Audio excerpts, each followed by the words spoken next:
Yeah, I just want to start out real quick. First off, shout out to Jen Greeny and our women's volleyball team. I mean, just unbelievable what they're doing to go sweep the Oregon schools and to do it in dominating fashion. Really proud of them, and obviously national title contenders. That's a big deal. Second shout out goes to Coach Oshesky, someone that's big in my past. Just got his 100th win. Augustana University beat University of Sioux Falls, big rivalry game. He gave me my first opportunity to be a defensive coordinator. I wouldn't be here today without him, so a huge shout out there. And then this game this week is going to be our mental health awareness game. We're partnered with Helinski's Hope. We're going to be wearing these green patches. You know, obviously, the Helinski's Hope Foundation has done amazing to raise awareness and, more importantly, break the stigma on mental health. And we're excited to partnership with them. We'll have decals on our helmets, and we do everything we can here at Washington State for the mental health of our student athletes. So it's a big one to partner up there. So just those three things to start off, and then open it up to questions. Tell us about your bye week and how you kind of spent that time. Yeah, so, I mean, through Wednesday we were here. We had great preparation, and then I spent a lot of time on planes. I did the longest trip. I'm a big believer. I'm taking some stress off the staff so to get to some areas that we won't be able to get to in December when we get rolling. And I was in Tampa, had an amazing grouper sandwich. Okay, then I made my way to Fort Lauderdale. This Cuban sandwich, I don't know what bread it was on, but it was phenomenal. I'm just really nicely pressed.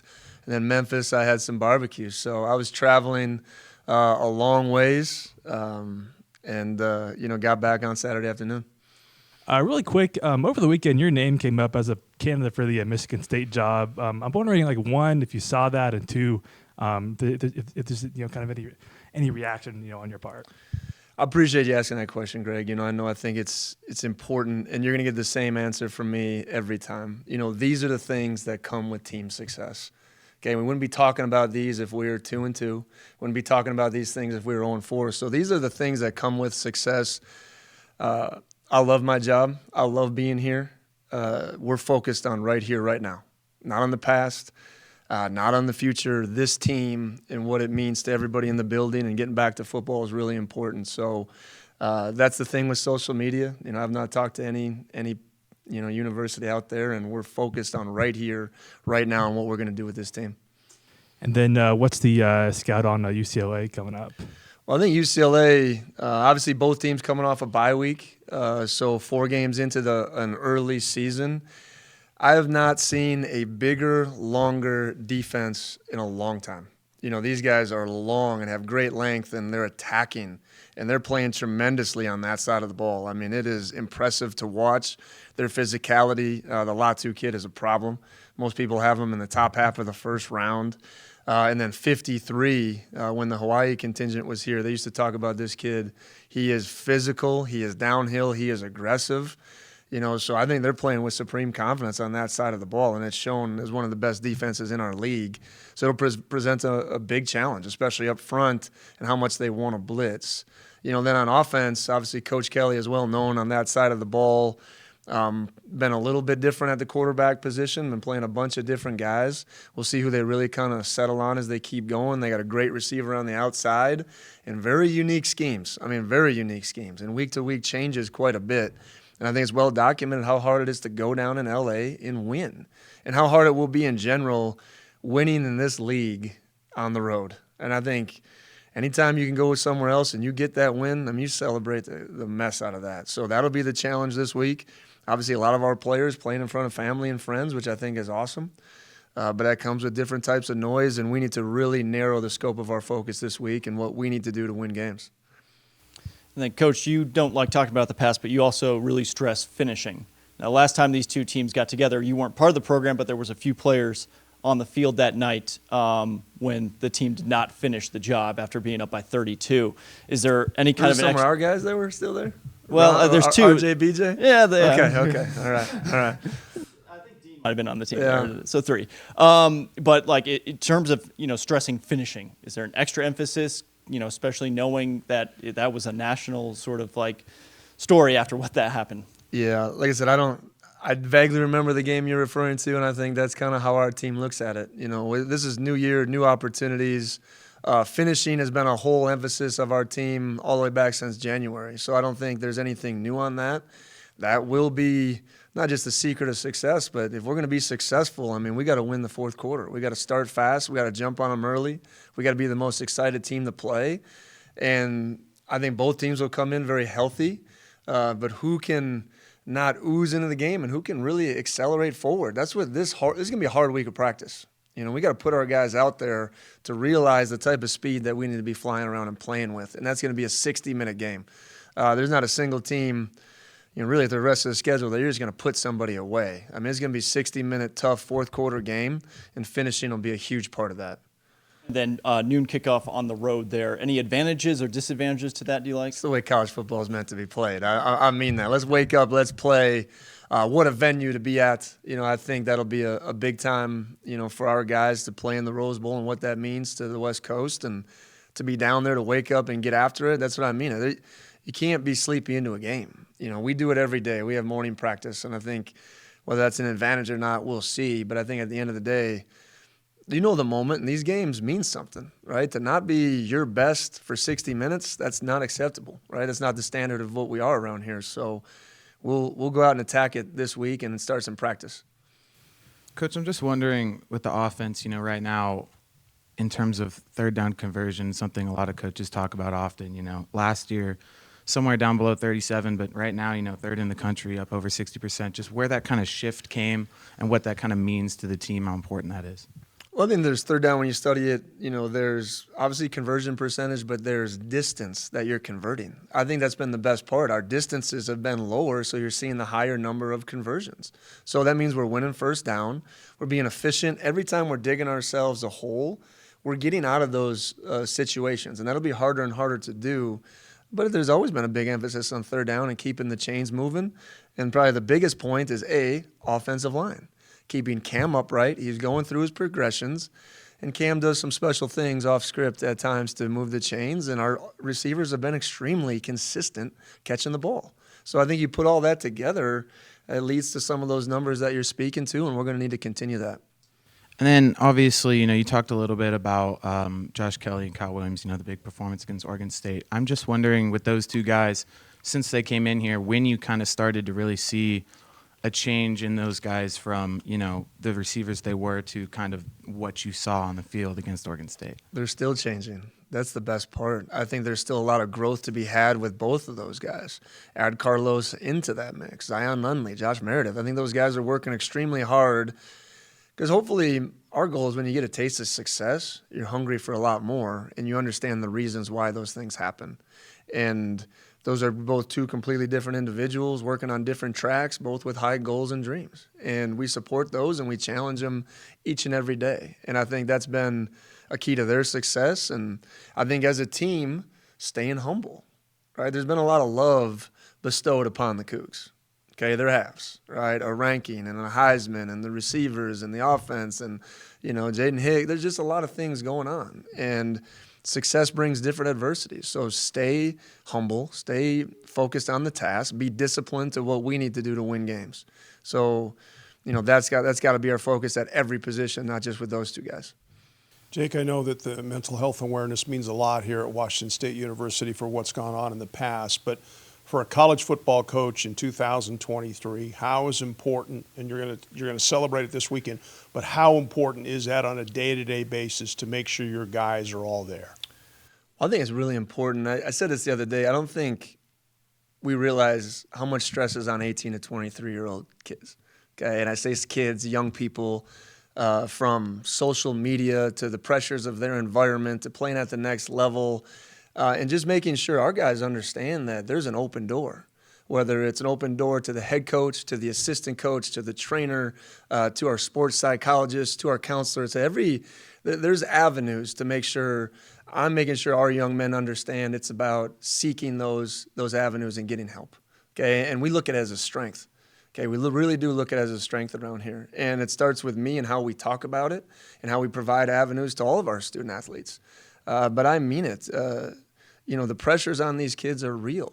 And that comes with a lot of things that I never had to deal with, right? So the more we bring awareness to it, the more we show our support of our student athletes, I think the more we break down that stigma is that it's just happening to you.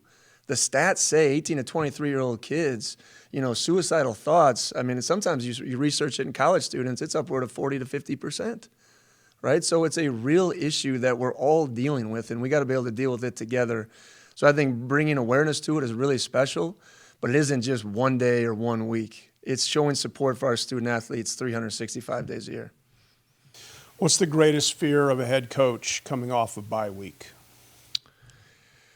Well, I think, you get in a groove and you start playing well, and then that break kind of takes away that urgency. And I think as a coaching staff, we talked about it this morning, it starts with us. It starts with our plan. It starts how we attack the walkthrough this afternoon, and they will follow us. I've said this a million times. When we give our team clarity, they go out and execute. So it's just making sure you still feel that sense of urgency. We have not arrived. We've not accomplished anything. We're off to a fantastic start, and we got to take it for what it is, but understand the challenges ahead. One of the things you talked about on that first road trip to Colorado State was how many guys had never been on the road before. The fact that you were able to do one road trip before a Pac-12 road game, will that help your guys get prepared? Yeah, I think it's huge. I think we feel tested. I mean, in every form. And when you play good teams and you test your teams, you also see the weaknesses. So we have traveled together. We have played 2 ranked opponents. I think those things are very important. And you also don't feel going into Game 5 that you really have any freshmen. Guys have played now. Khalil's played. Ansel's played. Carlos has played. And then you just got to continue to see those guys continually getting better. So we feel very tested coming into this game, and have no excuses on why we should or should not perform. I think our guys are prepared and ready to go. Jake, do you have any update on the health of Lincoln Victor right now? Yeah, I mean, Lincoln, I said it last week, he's doing everything possible. We're very happy with his progress and where he's at right now, and we're going to continue to push. And whether that's this week or next week or the following week, we'll see how he continually responds. But I know this, he's way better than where we thought he was going to be at this point, and that's exciting. We talk about the offense, but what have you kind of seen on film from Coach Arbuckle's offense that has allowed Cam to make quicker decisions? He seems a lot more poised, and he's able to kind of make decisions a lot in a better fashion and quicker than he did last year. What is it about the offense in particular you think has helped him in that sense?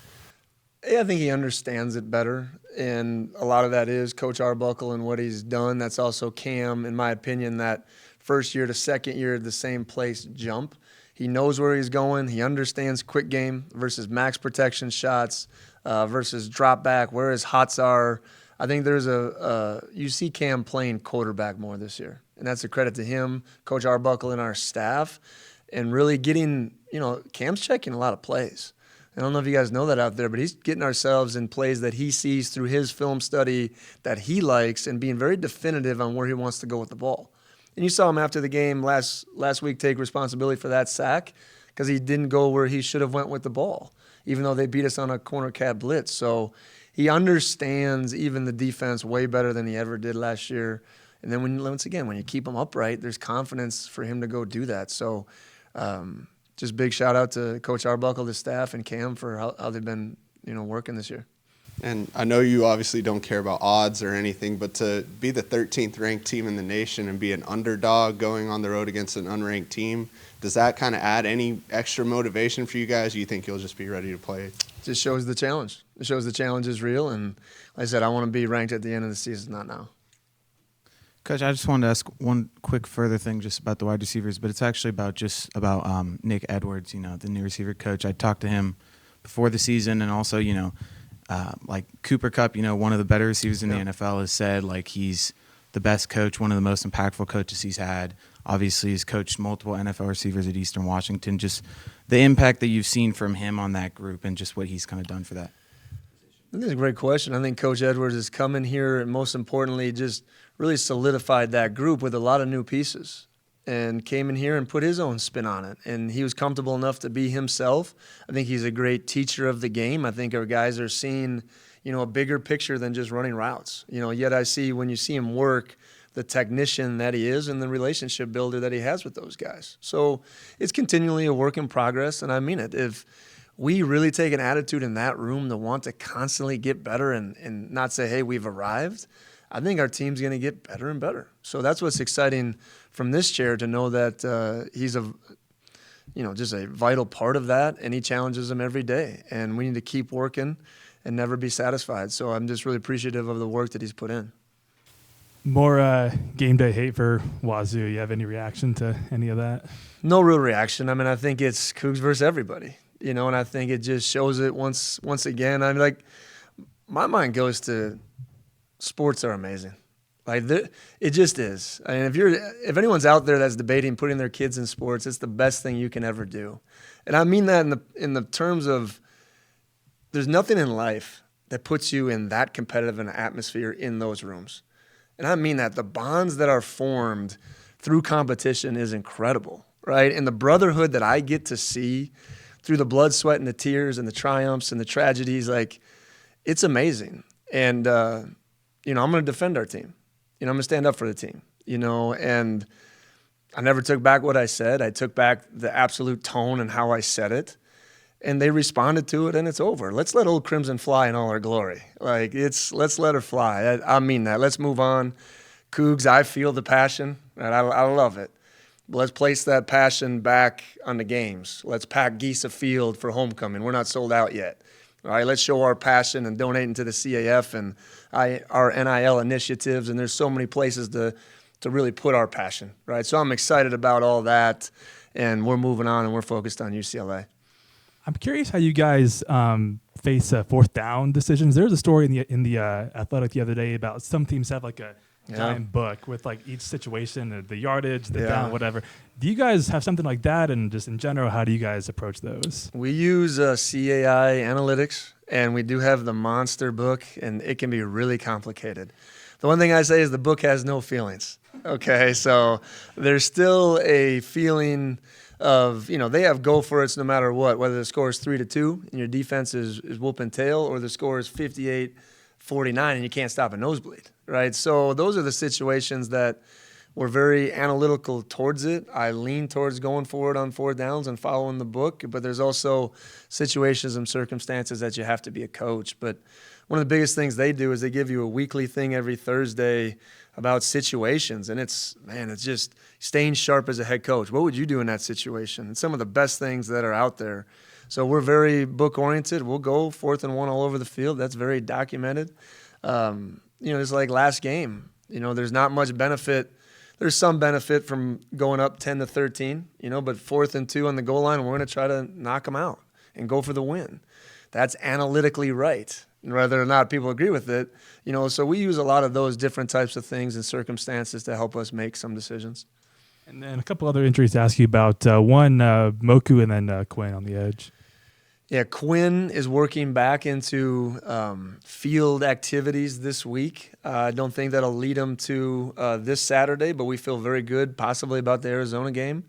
Moku, same thing. He's going to get to about 70% of practice tomorrow, and we feel fully invested that he's going to be out there running around on Saturday.